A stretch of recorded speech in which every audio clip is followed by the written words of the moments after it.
Alright everyone, this is Ash. Welcome back to the King's Speech. Sorry I've been MIA from the channel, but I've been dealing with I've been busy with some personal stuff the last little while. Combined with the fact that there's been a heat wave here, it really hasn't been easy trying to find times to record videos. But we're back at it this weekend. We're getting caught up with some Shonen Jump stuff.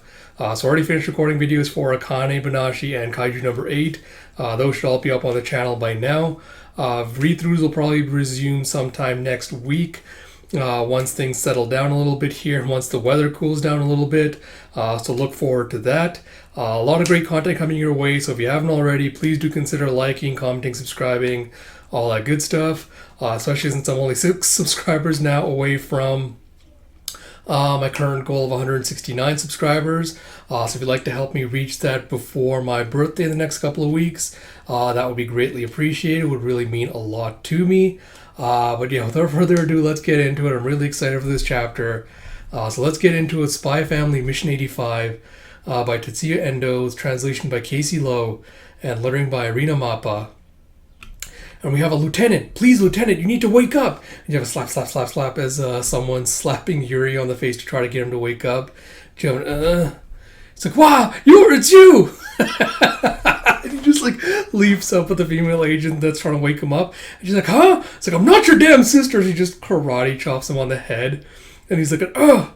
It's like, stop. Any further injuries and you really might die. She was like, ah. It's like, huh. It's like, Captain. It's like, to take a beating like you did. I'm guessing it was twilight, right? How many minutes ago? And he's like, I've probably been out for 15 minutes as he checks his watch. He's like, you could have covered a lot of ground during that time. You head on back and get yourself some medical treatment. Chloe, make sure you get him there. He's like, you can count on me, sir. It's like, for a minute there, I thought you really were dead, Lieutenant. He's like, yeah, I got lucky. God damn, stupid ass. He goes, which begs the question, why didn't he kill me? Do you think I was already dead? Or maybe that I wasn't even worth killing? Because otherwise, that would seem to suggest... And he has a little question mark. I was like, what exactly? It's like, damn you, Twilight, beating me up while wearing my own face. When I get out of the sewer, I'm going to join the captain and... He's like, oh no you're not. As hurt as you are, you'd only get in the way. We'll talk about this Yuri stuff at the end. And you see a chat, we pick up back with Fiona as Wheeler's slowly trying to rip off Twilight Lloyd's mask. And you see, just as he barely lifts it up, you see Fiona just, with her feral rage face, pulling the gun on him. Just looking completely unhinged. And Wheeler just pulls up Lloyd's body in front of him as a shield and goes, don't you try and interfere, lady. I know we did this before, but I'll repeat my offer. If you don't want to see me kill this guy, how about you toss that gun of yours? And you see him just grabbing Twilight's head in a hole so he can try and break his neck. And you see Fiona just the hand with the gun just shaking. And she's trying to move it out of the way and she's doing all these awkward poses. And with the fling, she just throws it down on the ground and smashes it. And you have a clunk, clunk, clunk. It's never seen anyone drop a gun like that. But thank you for complying. It's you don't strike me as a soft type. Maybe that's a testament to how precious the life of Mr. A super spy is to Westalis. Or maybe he has some personal importance to you, and you see just a slight twitch as Wheeler's you can't have sentimental attachments in this line of work. You never know what mission will be your last or his. You never know when or if you're going to get betrayed. As a rule, I don't trust anyone, and I don't invest anything into anyone. That way I always have a clear view of everything. It's what makes me strong. It's why you and he have no hope of beating me as he steps on Lloyd's back and just starts grinding his boot. You see that just causes Fiona to snap as she just rushes forward, super gremlin mode. He's like, now that's foolish. Are you Western spies or all you Western spies so emotional?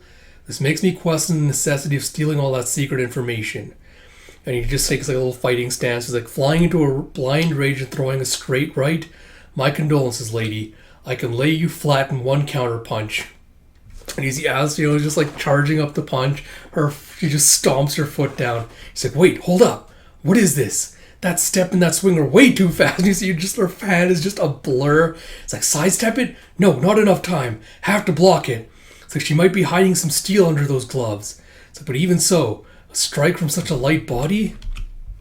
And you see a crowd. Oh, shit.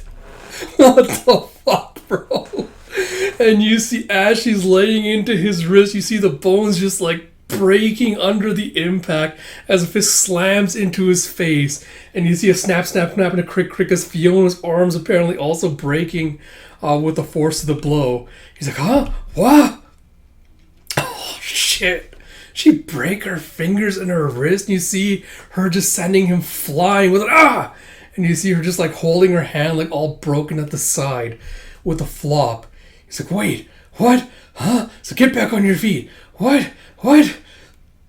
And you see Fiona is still completely unhinged. It's like under normal circumstances, human beings are prevented from unleashing 100% of their strength by subconscious mental inhibitors. For if they were to utilize their full strength, they would risk serious damage to their muscles and bones. But in her brain, all the mental inhibitors had been broken. It's like she was furious. And she's just like slowly walking up as Wheeler just like groggily getting up. She's like, you're weak.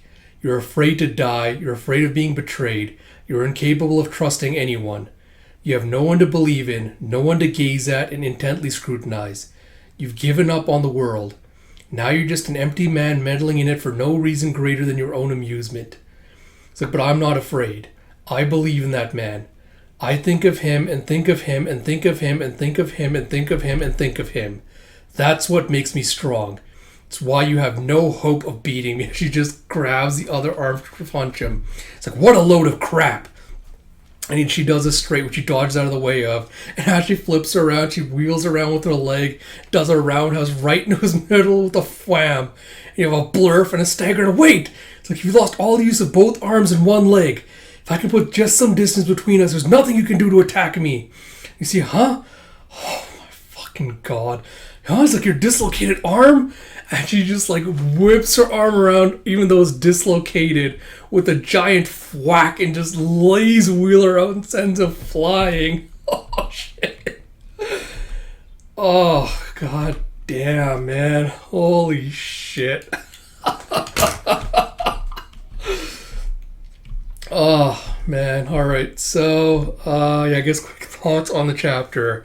So yeah, we get I'm really interested in the Yuri stuff, because even though he's a moron, he's kind of like, I was like, oh, why did he leave me alive? I was like, what's happening? He's like, that would seem to suggest, and the fact he's like, what exactly? Like the fact he can't conceive of anything yet. Right now, it's being played as a gag. It's like, oh, he's too stupid for to realize what the implication of that is. But I'm hoping this will be like something that actually does lead to something. Like right now, Yuri's had the shit kicked out of him. He's been chasing after Twilight. He's not, I don't think, in like his optimal mode. So on that regard, I feel like having the whole thing of him being like he doesn't realize like he's not connecting all the pieces makes sense. So to me, I'm hoping this is set up for like the future, where he slowly starts connecting the pieces, or at least starts like having some doubts about Twilight. Like Twilight starts like connecting all the pieces together. So I'm hoping this is the setup for that eventually, and I'm hoping it isn't like left to the wayside too long before he starts kind of connecting the pieces together. So I'm really looking forward to that.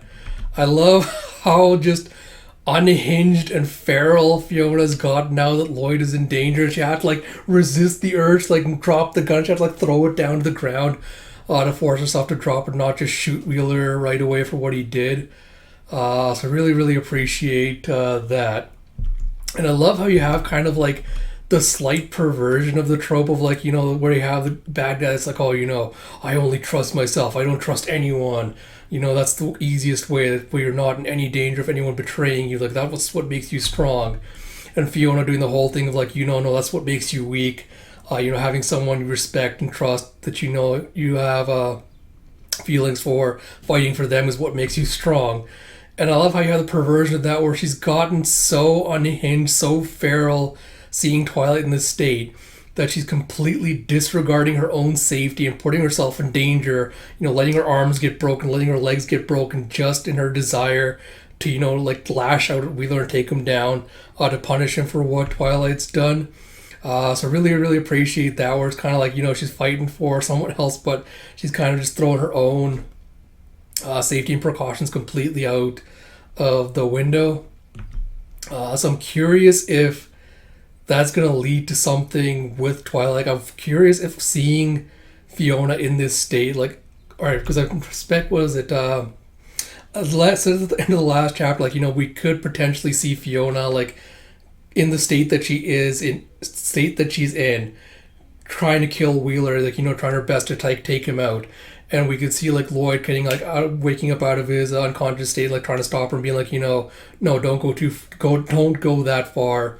You can never take it back, etc., stuff like that. I feel like we're still heading for that, even more so now, seeing like how unhinged Fiona's gotten, and like all the damage she's taking, like disregard for the harm she's doing to herself. So I feel like we're still heading towards that kind of stage. So we'll see what happens with that. With regards to Wheeler, I feel like I'm of mixed minds. On the one hand, I feel like he's either going to get mentally broken by Fiona, like seeing the absolute disregard she has for her own safety. Like I feel like that will either break him, where he's like, he thinks, oh shit, she's really is going to kill me. Like that's going to like break him. He's no longer going to be useful as a spy. Either that, or he's going to get away and like he's going to become a recurring enemy as well. Either option would be interesting. It's really too early to tell which direction is going.